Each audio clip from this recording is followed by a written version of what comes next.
For years, Guy and Terry have heard rumors about a haunted mansion on the outskirts of town. People would see a ghost of a female, an apparition that would drift down the lane that led to this old house.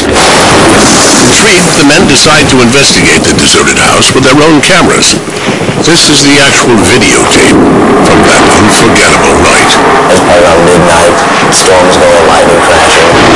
Lightning like I've never seen. It was like dripping plastic out of the sky. Really strange. In the clump of trees there was this big two-story old brick mansion, abandoned, kind of dilapidated looking. Unaware of what awaits them, Guy and Terry go inside. There were shadows through the house, so it was pretty eerie. And basically, we took a series of pictures all through the house, upstairs, downstairs, stairwells. Terry claims that he then ventured back outside to take more photos. I took a series of 3 pictures of an upstairs window. And after I took that series of pictures, I went around to the back of the home, and I took a picture of the doorway. Still in the house, Guy continues his investigation, but suddenly, he feels that he's no longer alone. I felt this presence come over me, and the smell was like sulfur and roses. Real strong smell. You hear that? Heartbeat? And this heartbeat was in my head, but it wasn't my own heartbeat. I really felt like I was dying. This feeling of anxiety was just overwhelming. And I was afraid I wasn't going to make it out of there. Guy and Terry run from the house, afraid to stop until they reach the safety of their van. But this ghost story is far from over.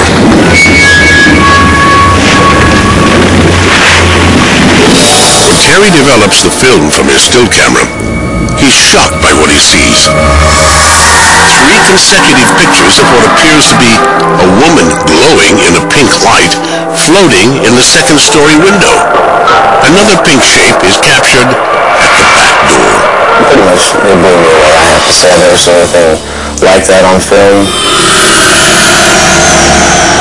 Could this be the ghost of Greencastle, or merely a photographic abnormality? To find out, Guy and Terry showed the pictures to their friend, photo expert Nick Orman. All I can tell you is that what is in the picture came from the negatives. It's very interesting and a little unnerving. Next, these mysterious images were analyzed by computer graphics expert Sean Dempsey. It's during Sean's high-tech examination that the photograph reveals another startling secret. And then I tried something called bas relief, which basically takes the light and dark parts of the picture and emphasizes them. And I got the creepiest thing from this one photo. Her face, and I don't know how else to describe it, but that to me just looks like a skull. I've got to be honest, it's either a real photo of a ghost or it was done with a photographic technique that I don't know about. With experts at a loss for answers, Guy and Terry have their own theory. They now believe they photographed a real ghost. But if this is true, then whose spirit is it? Guy believes that the Pink Lady is a woman who lived and died here in the early 20th century. Her name, Irene O'Hare, the same name that they found scratched under one of the bedroom walls. Guy and Terry make more trips to the mansion, but the ghost of Greencastle does not reappear. However, the men capture 2 other images that are just as difficult to explain. The first is this photograph of what appears to be a woman in a flowing gown. Due to her intense color, she is known as the Gold Ghost. The second strange event occurs while Guy takes pictures of the mansion. Suddenly, 3 cloud-like shapes fly by. Is this merely fog or some type of mist?